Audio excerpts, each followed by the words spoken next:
there's been dozens of people arrested in the last 8 or 9 days. A number of the people arrested are actually kids under the age of 18.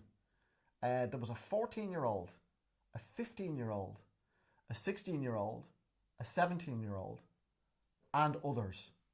Here in Cork City last Saturday, we had a protest on Patrick's Bridge.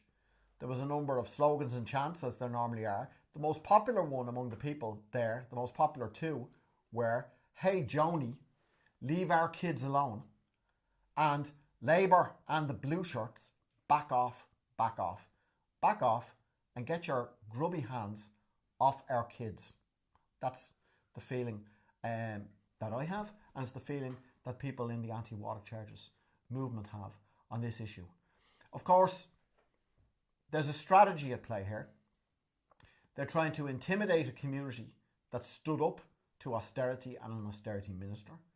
They're trying to intimidate the Austerity Alliance, who had its TD, Paul Murphy, arrested, and two of its councillors, Cllr and Mick Barry, arrested on the first day.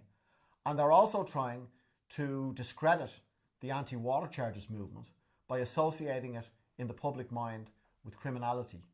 If that's their strategy, I think it's failing, and it's going to fail. Because people are not fools. People can see that this is a blatant attempt to discredit the anti-water charges movement. And people are disgusted by the arrests. That's the feedback that I'm getting. So will it weaken the anti-water charges movement? No. Will it strengthen the anti-water charges movement? Yes, I think it will. I think it has already. I know people who were planning on paying the water charge who are now saying, hell no, I'm not going to pay the water charge, in protest at what they're doing up in Jobstown. And we would encourage people who feel that way to raise their voice and to come over to our side. So we won't be browbeaten, we won't be intimidated, and we won't have any truck with this political policing, because that's what it is. Did government ministers push the guards to take this action? Did government ministers give the green light to this action? We can't say for sure. It wouldn't stun me if they did, but even if they didn't, it's a political action and political policing by the Gardaí. Who appoints the Garda Commissioner? The government appoints the Garda Commissioner. Do the Gardaí defend the capitalist establishment? Yes, they do.